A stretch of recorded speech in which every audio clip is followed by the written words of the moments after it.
waktu yang lalu Jaksa Agung mengatakan bahwasanya hukuman terberat bagi para pelaku korupsi Pertamina adalah hukuman mati. Pak, ingat ya Pak, kata-kata Bapak dicatat malaikat. Jangan, kami nggak perlu angin segar Pak. Bagi kami angin sepoi-sepoi udah cukup. Bahan bakar yang dihasilkan oleh Pertamina yang sekarang beredar di masyarakat adalah yang betul-betul sesuai dengan standarisasi spesifikasi yang dipunyai oleh Pertamina. Dan untuk itu tentunya mengharapkan pada masyarakat untuk jangan ragu lagi menggunakan bahan bakar milik Pertamina. Jadi rilis sekarang adalah masalah bahan bakar yang masyarakat masih meragukannya. Soalnya nanti perkara ditanyakan nanti khusus dengan jam khusus di Gedung. Kita akan melihat hasil nanti selesai penyidikan ini. Kita akan melihat dulu apakah ada hal-hal yang memberatkan dalam situasi COVID dia melakukan perbuatan itu, dan tentunya ancaman hukumannya akan lebih berat.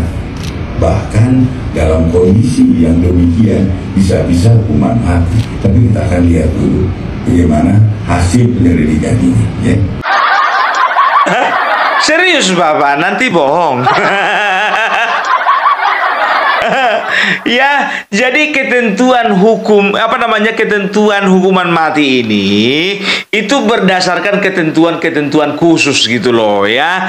Jadi kalau misalnya ya seperti yang disampaikan Bapak Jaksa Agung tersebut mengatakan bahwasanya kalau ada keterkaitan antara korupsi yang dilakukan pada masa pandemi, maka kemungkinan hukuman terberatnya adalah hukuman mati. Kenapa? Karena pada saat masa pandemik masyarakat sedang susah cari makan, masyarakat sedang susah mempertahankan hidup, masyarakat sedang susah ya bagaimana caranya lepas daripada bayang-bayang maut ya, ada yang lagi mengusahakan kesejahteraan untuk dirinya sendiri. Jadi ini adalah merupakan kejahatan terbesar. Tapi Pak, masalahnya, kenapa kalau misalnya ada keterkaitan antara COVID, kenapa Menteri Sosial yang kemarin makan uang COVID nggak langsung dihukum mati? Dapat keringanan lagi. Itu namanya nggak adil, Pak. Ya nggak boleh kayak gitulah. Waktu itu kan jaksanya bukan saya. Ya. Betul sekali, betul ya kan. Sekarang pertanyaannya Pak, gini Pak, kalau bisa Pak, menurut kami, kalau bisa jangan cuman kasus korupsi Pertamina Pak. Bisa nggak Pak kasus suap 800 juta itu juga dihukum mati? Ada loh itu Pak yang sampai sekarang kawannya buron. Kau ngeri kali Kopung. Nyampe ke situ. Maksudku Pak biar cepat aja selesai. Cepat selesai hidupnya di dunia ini maksudnya. Karena apa? Nggak bisa dia mulutnya. Ya kan itu pun juga harus dikasih efek jerak. Ya jadi banyak yang salah persepsi mengenai hukuman mati ini ya. Jadi nggak segampang itu untuk menghukum orang hukuman mati ya kan. Walaupun misalnya katakanlah kasus korupsinya seperti apa, besarannya seperti apa. Apa cuma kasus korupsi aja yang bisa dihukuman mati? Bukan. Jadi ada beberapa tindak kejahatan yang bisa dijatuhi hukuman mati. Yang pertama pembunuhan berencana ya. Yang kedua kasus narkoba. Yang ketiga pengedaran obat-obat terlarang. Baru setelah itu yang keempat terorisme. Yang kelima membunuh kepala negara. Yang keenam membunuh kepala negara sahabat. Yang ketujuh membantu negara lain menyerang negara sendiri ya, atau berkhianat. Jadi itu yang masuk kriteria di dalam hukuman mati ya. Nah, jadi sesuai dengan pasal 100 KUHP nomor 1, 2, 3, 4, 5, 6 tahun 2023, undang-undang. Ngeri kalau udah ngomong pasal. Ya, jadi menurut KUHP ya nomor pasal 100 ya itu dikatakan pada ayat pertama ya bahwasannya seseorang itu dapat dijatuhi hukuman mati ya, tapi ada tapinya ya, tapi diberi dulu percobaan 10 tahun. Apalah gunanya Bung dikasih hukuman mati tapi dikasih percobaan 10 tahun? Begini ya, jangan kalian itu kayak kemarin ada kasus ya kan, yang waktu itu ya yang viral kemarin lah, Joshua ya kan, langsung merepet aja itu netizen, katanya apa itu hukuman hukuman mati tapi percobaan selama 10 tahun.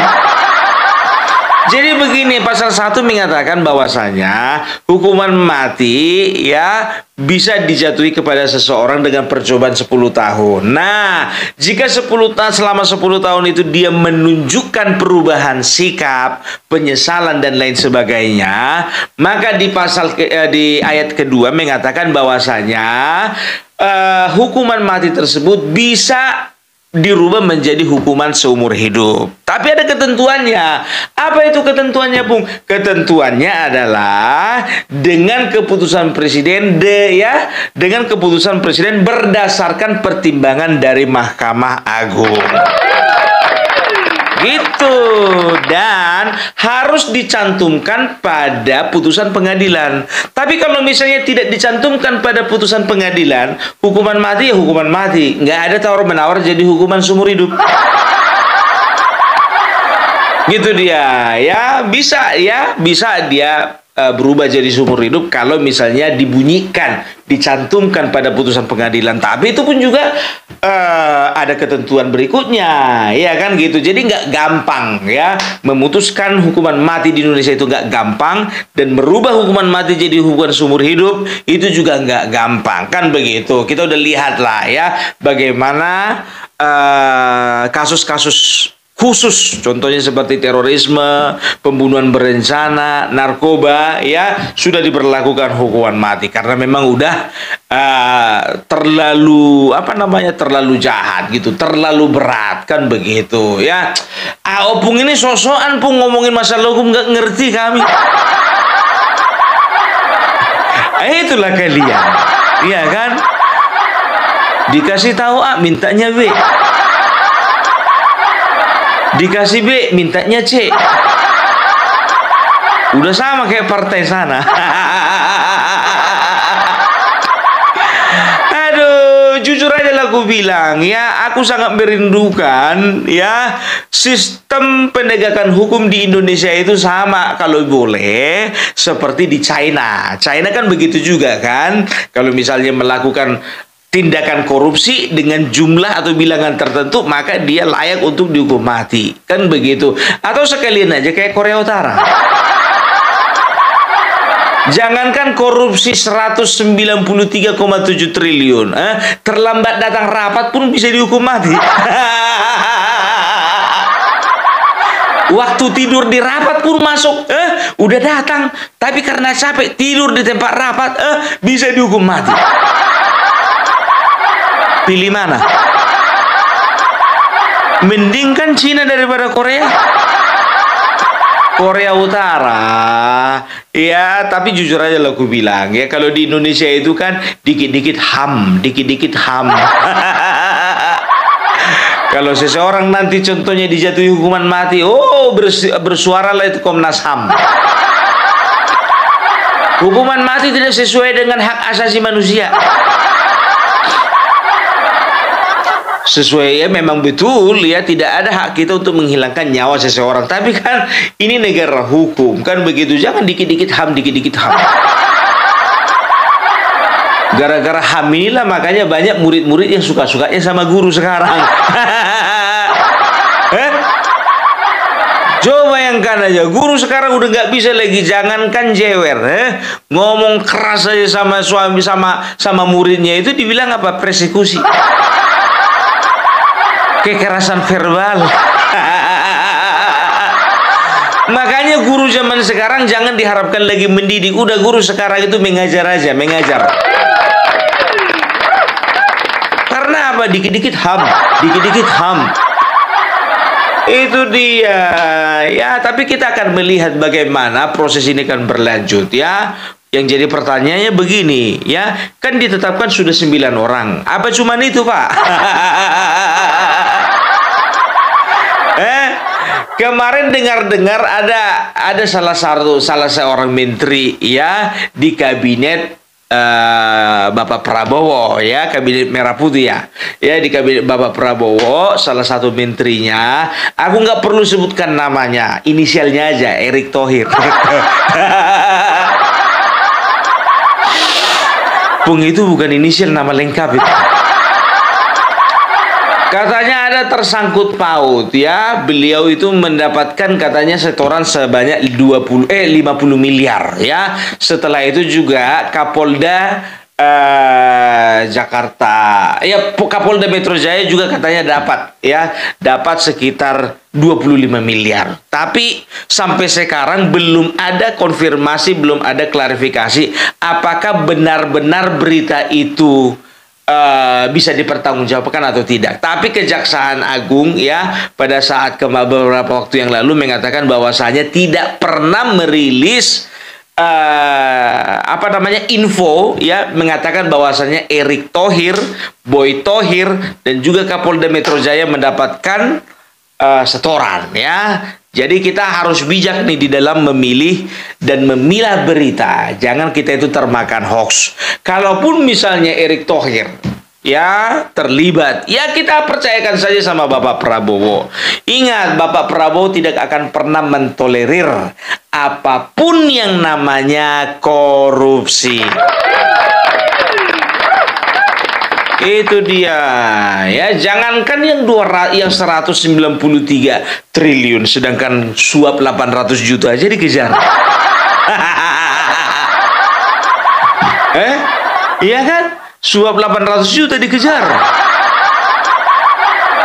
Jadi nggak ada cerita. Ya mudah-mudahan lah ya, mudah-mudahan kejaksaan ya, mudah-mudahan Kejaksaan Agung ya tidak hanya sampai di sini saja bekerja, karena entah kenapa Opung Parbela meyakini ya akan ada BUMN lainnya yang akan diobok-obok oleh Bapak Prabowo.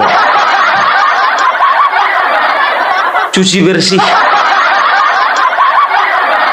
Kemarin PT Timah ya, waktu zamannya Bapak Jokowi, ya kan. Sekarang PT Pertamina. Kita nggak tahu ke depannya PLN atau PT Telkom atau Bank Mandiri. Ya kita nggak tahu, ya kan. Karena begini ya, kalau bicara tentang BUMN, badan usaha milik negara ya, apalagi yang ada sangkut pautnya dengan hajat hidup orang banyak, itu biasanya akan terjadi penyelewengan, memancing penyelewengan, baik itu penyelewengan kebijakan ataupun penyelewengan anggaran. Karena apa? Karena keuntungannya besar. Bayangkan Pertamina ya, berapa ratus triliun dalam 1 tahun laba bersihnya saja ya. Begitu juga Telkom, semua orang rata-rata pakai jaringan Telkom ya. Setelah itu PLN rata-rata semua pakai listrik ya. Setelah itu Main ID itu Mining Industry Indonesia ya. Pertambangan semuanya juga pakai bahan baku yang ada di tengah-tengah masyarakat itu dari bahan tambang ya. Bank begitu juga sebagai jantung perekonomian Indonesia di setiap negara yang namanya perbankan ya, itu juga bisa terjadi penyelewengan. Kita tahu sendiri seperti Bank Senturi ya, dan juga beberapa bank lainnya. Jadi bisa dikatakan loh, kemungkinan besarnya pun ke depannya ini bakalan ada penyingkapan. Makanya aku bilang Indonesia semakin terang bukan gelap. Yakinlah kalian, yang gelap itu sebelah sana.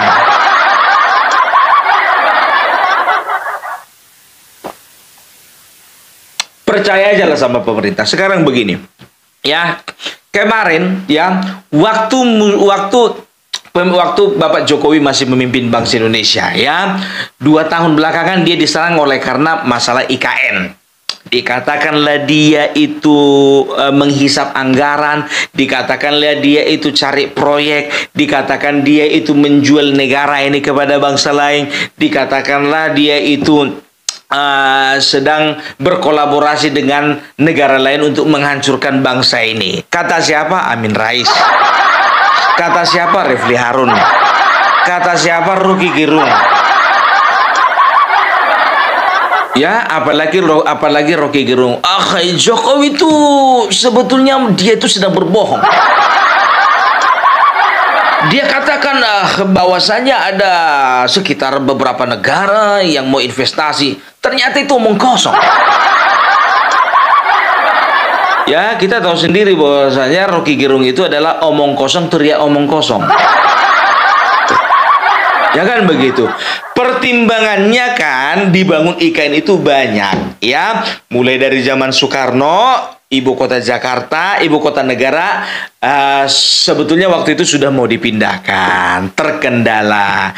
Zaman SBY tidak terrealisasi. Nah, zaman Jokowi, zaman Megawati jangan ditanya. Apa sih yang bisa dilakukan 2 tahun? Menyusun program 6 bulan. Mana bisa? Harus 2 periode dong, 10 tahun.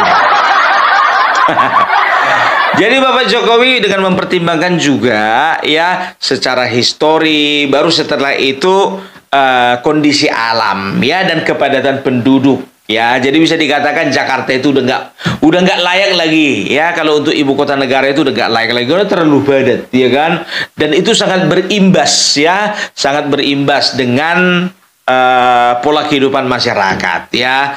Jadi perlu carikan solusi, yaitu memindahkan ibu kota negara. Ingat, ibu kota negara ke Kalimantan ya. Karena memang beliau yang paling utamanya itu masalah alam ya. Jakarta itu biar tahu kalian amblas itu. Kalau nggak salah per tahun itu 20 cm. Kalau nggak salah ya, kalau salah koreksi ya. Jadi coba bayangkan kalian, setahun 20 cm berarti 10 tahun 2 meter. 2 meter itu panjang itu. Sedangkan aku semeter kotong. Coba bayangkan kalian, daratan 16, otomatis kan laut itu kan dia statis dia, ya kan? Nggak mengikuti daratan, dia kan tetap mengikuti wadahnya, lautan. Ya laut tinggi, daratan rendah ya. Kalian tengok aja jalan-jalan dulu ke Jakarta Utara. Itu laut itu sudah mendekati ambang batas ya. Dindingnya katakanlah misalnya 2 meter, udah hampir 2 meter itu permukaan air laut, biar tahu kalian. Itulah mengerikannya ya. Nah, terbuktilah sekarang banjir ya. Coba ada yang bersuara, Rocky Gerung, Refli Harun, Amin Rais, dan semua kutu-kutu air. Ada bersuara nggak? Banjir ini ada bersuara nggak? Komentar nggak masalah IKN? Nggak ada yang komentar masalah IKN kan? Mana ada berani?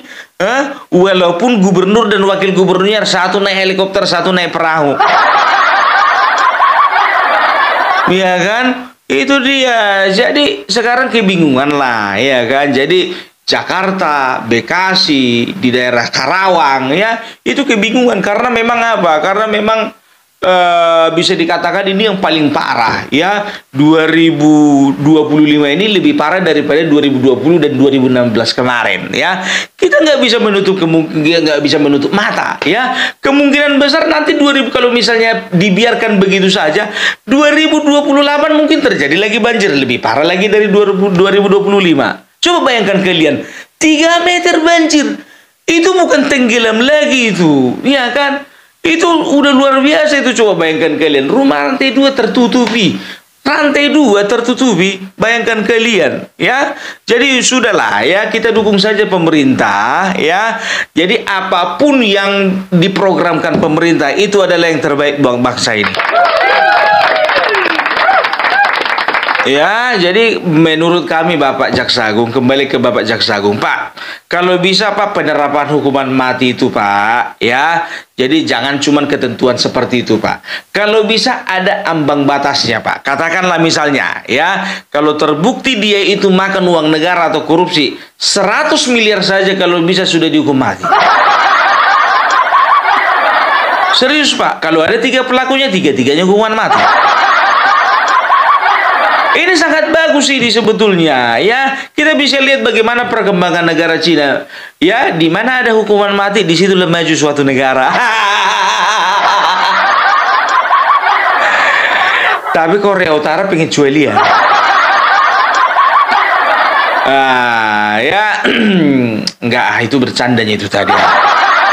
Mana pula di mana ada hukuman mati di situ maju suatu negara? Enggak lah, enggak. Tapi memang bukannya bilang apa, penjahat paling sadis itu memang koruptor. Karena apa? Ya, karena memang dia makan uang negara, artinya apa? Uang negara itu kan dari hasil keringat rakyat, ya. Rakyat ada yang kerja di perusahaan, ada yang jual sayur, ada yang tambal ban, ya. Mereka dipunguti pajak satu-satu semuanya itu, tapi dimakan oleh koruptor. Apa itu nggak sadis namanya? Makanya aku bilang, kasih ambang batas, Pak, ya. Kalau bisa 100 miliar langsung hukuman mati, gitu loh, ya. Jadi jangan tunggu sampai triliunan, Pak. Dan juga ada ketentuannya pula kalau ada sangkut pautnya dengan COVID. Kalau nggak ada sangkut paut dengan COVID, jadi nggak jadi hukuman mati. Nggak seru kayak gitu, ya. Jadi itu dulu dari hukum Parbelang, ya. Mudah-mudahan Jaksa Agung boleh konsisten dalam menegakkan hukum di Indonesia. Kalau bisa jangan tebang pilih Pak, ya, dipilih-pilih baru ditebang. Kan begitu, ya kan? Jangan cuma gara-gara kepentingan politik. Tapi enggak lah. Kalau kalau Jaksa Agung sekarang, Ketua MK sekarang, ya kan, bisa dikatakan ya give applause lah, give applause. Ya. Jadi itu dulu dari Opung Parbelang. Salam NKRI, NKRI harga mati.